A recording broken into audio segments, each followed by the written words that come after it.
और भाइयों, यूनिफॉर्म की क्या कीमत होती है और उसका क्या महत्व होता है, आपने अभी ऑपरेशन सिंदूर के माध्यम से पाकिस्तान की कमर को तोड़ने वाले भारत माता के बहादुर जवानों के शौर्य के माध्यम से देखा होगा।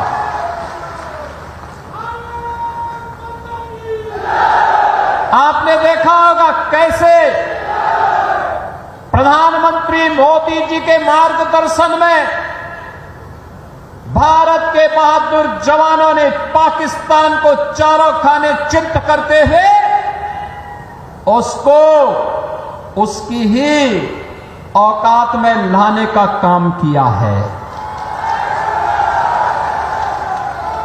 अगर हमारे पास मजबूत सेना नहीं होती, भारत माता के पास बहादुर जवान नहीं होते, तो पाकिस्तान जैसे दुश्मनों के रहते हुए देश की जनता कैसे सुरक्षित रहती,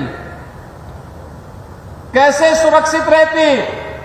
अब तो भारत ने बता दिया है कि अगर हमारे एक नागरिक को भी छेड़ोगे तो अपने अस्तित्व के लिए जूझोगे, अपने अस्तित्व के लिए जूझोगे। और आज पाकिस्तान दुनिया के अंदर गुहार लगा रहा है कि जान बख्श दो एक बार। बहनों और भाइयों, ये इसलिए क्योंकि पिछले 10 वर्ष में प्रधानमंत्री मोदी जी के नेतृत्व में सेना के आधुनिकीकरण को लेकर के, सेना के सुदृढ़ीकरण को लेकर के लगातार कार्य हुए हैं। और इसीलिए भारत की सेना दुश्मन के किसी भी प्रकार का मुकाबला करने के लिए सदैव तत्पर रहती है।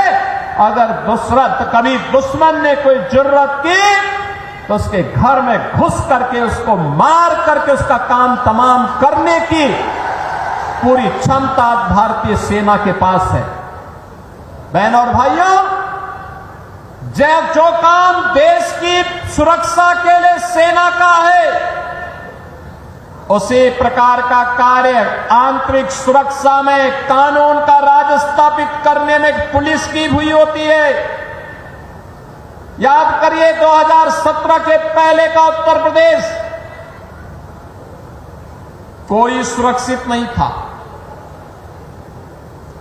सायकाल होते होते सड़कों पर कर्फ्यू जैसा दृश्य दिखाई देता था। उपद्रवी और उत्पाती सड़कों पर आकर तांडव करते थे।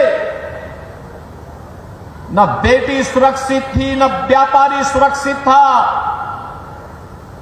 हर तीसरे दिन एक दंगा होता था।